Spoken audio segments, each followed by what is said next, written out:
안녕하세요, 닥터존입니다. 오늘도 골다공증에 관해서 한번 이야기를 좀 이어나가려고 하는데요. 오늘은 환자분들이 제일 많이 하는 질문 중에 하나인 과연 약이 좋은가 주사가 좋은가에 대해서 이야기를 해보려고 합니다.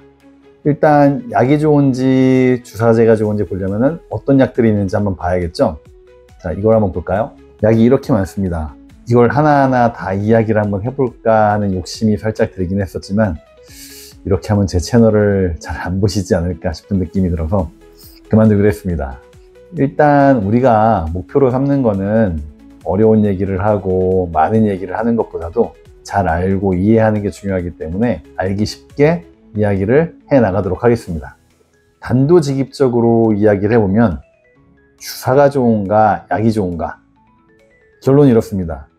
일반적으로는 주사제가 성능이 더 좋다라고 말할 수 있어요. 하지만 상황에 따라서는 반드시 그렇지 않을 수도 있다.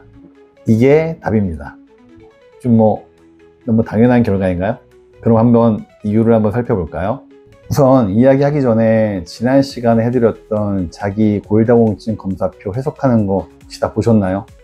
이 이야기를 듣기 전에 자신의 상태를 한번 알아보는 것도 중요해요. 혹시 안 보셨다면 보고서 자기가 어떤 상태에 속하는지 한번 보고서 이 이야기를 듣는 것도 좋을 것 같습니다. 주사제는 일단 오늘 흔하게 쓰는 것만 이야기해서 3개월짜리, 6개월짜리, 1년짜리가 있습니다. 우선 3개월짜리부터 한번 이야기해 볼 건데요. 성분명은 이반드로네이트라고 합니다. 한번 이 표를 한번 잠깐 볼까요? 3개월 맞는 주사가 알약보다 효과가 좋다고 알고 계신 분들이 많이 있어요. 이 비스포스포네이트라는 약의 특성상 효과를 얘기할 때는 뼈에 달라붙어 효과를 보는 효과가 있습니다. 이 효과는 첫 번째 졸레드로네이트, 알레드로네이트, 이반드로네이트, 리서드로네이트 순서입니다. 1등은 참고로 1년짜리 주사입니다. 2등은 알약, 3등은 이게 바로 3개월짜리 주사제네요. 그리고 4등이 알약입니다. 그럼 또 다른 효능을 나타내는 뼈를 파괴하는 세포, 즉 파골세포를 억제하는 능력을 볼까요? 1등은 또 졸레드로네이트, 1년짜리 주사죠. 2등은 아까 4위였던 리서드로네이트, 3등은 다시 이 3개월짜리 주사제 이반드로네이트, 4등은 아까 2위였던 알렌드로네이트입니다. 어때요? 알약이랑 별반 차이가 없어 보이죠? 또 다른 효과표를 볼까요?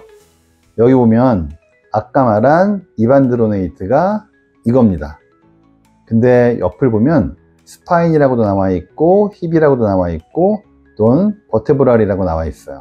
스파인은 척추를 이야기하고 힙은 여기 대퇴골 그쪽을 말하죠. 그리고 또는 버테브랄은 척추뼈 위에 다른 뼈들을 얘기해요. 근데 동그라미가 안 쳐져 있네요. 앞에 스파인에만 동그라미가 쳐져 있어요.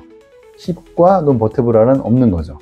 결국 이 약은 척추뼈에만 효과를 잘 나타낸다는 얘기예요. 그러니 자신의 골밀도를 잘 확인한 후에 척추만 나쁘면 주사가 괜찮을 수도 있지만 둘 다 골반뼈도 안 좋으면은 알약이 더 좋을 수도 있다는 거예요. 그리고 다음 표를 한번 또 볼까요? 여기서도 척추가 아닌 곳에서는 효과가 좋고 또한 여기 보이는 남성에게도 효과가 적은 걸로 나와요. 결과적으로 3개월짜리 주사제는 척추뼈가 안 좋은 데는 효과가 있을 수 있지만 그 이외에 뼈가 약하거나 수치가 낮은 경우에는 효과가 별로 없을 수도 있다는 거예요. 그리고 폐경후 여성에게는 효과가 있지만 남성에게는 또 효과가 없을 수도 있다는 겁니다. 그때는 오히려 알약이 더 나을 수도 있다는 거예요. 근데 눈치 빠르신 분들은 알았겠지만 아까 저기 순위표 나올 때 1등을 하던 1년짜리 주사제가 있던데 그럼 그걸 맞으면 다 해결되는 거 아니야? 다 효과도 있고 효과도 제일 좋던데? 아주 멋진 질문입니다. 1년에 한 번만 맞아도 되니 아주 간편하죠. 근데 이 주사는 주사를 처음 맞았을 때 급성 반응이 좀 심한 편이에요. 온몸이 막 아프고 독감 걸린 것처럼 많이 힘든 경우들이 많이 있어요. 물론 다 그런 건 아니겠지만 그런 빈도가 좀 높은 편입니다. 그리고 신장 독성도 고려해야 되고 아까 전에 이 장점으로 언급됐던 뼈에 강력하게 달라붙는 효과가 있다고 얘기했잖아요. 그래서 효과를 높인다고요. 근데 이게 때로는 부작용이 생길 수 있는 문제도 있습니다. 턱뼈 괴사라든가 비전용 대퇴골절도 조금은 있는 편이에요. 요새 임플란트도 많이 해서 골다공증 약을 드시면 끊으라고도 많이 하는데, 이런 약을 먹게 되면은 아무래도 약제 효과가 오래 남아 있기 때문에 좀 걱정되는 요소가 좀 있을 수 있겠죠.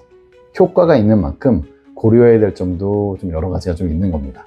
그럼 3개월짜리, 1년짜리 주사에 대해서는 조금은 알겠는데, 그럼 6개월짜리 주사는 뭐냐?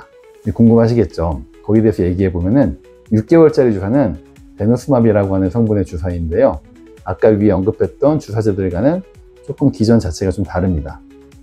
랑클 억제제라고 해서 매우 강력한 효과를 가지고 있죠. 효과뿐만 아니라 척추뼈 그리고 대퇴골 뼈에도 효과가 매우 높죠.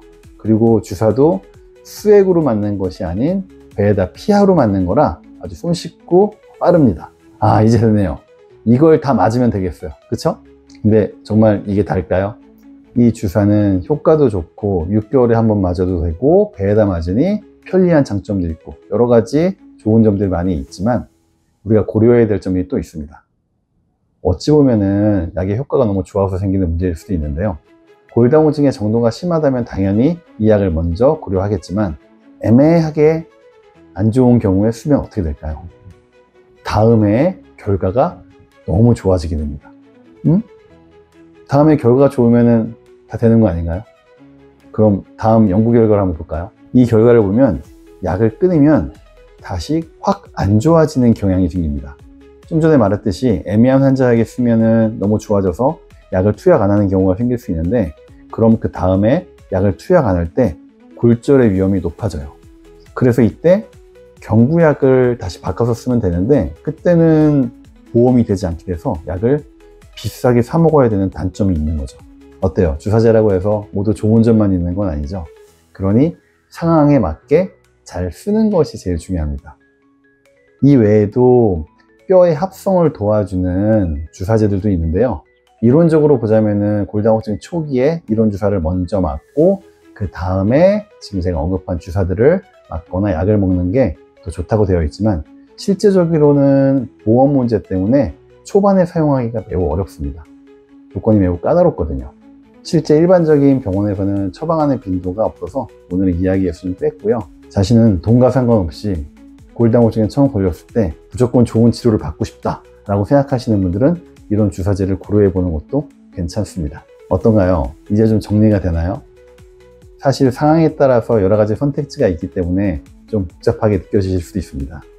근데 제가 이런 설명을 하는 취지는 이런 상황들을 이해하고 때에 따라서는 경구약이 선택지도 될 수 있으니 너무 주사제만 고집하지 말라는 얘기입니다. 상황에 따라서는 달라질 수도 있습니다. 즉 상황에 맞게 올바른 약제를 현명하게 선택하는 것이 제일 중요합니다.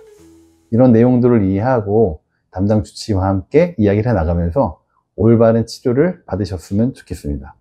다음에 또 유익한 내용으로 만나 뵙겠습니다. 우리 모두의 건강을 응원합니다. 지금까지 닥터 존이었습니다.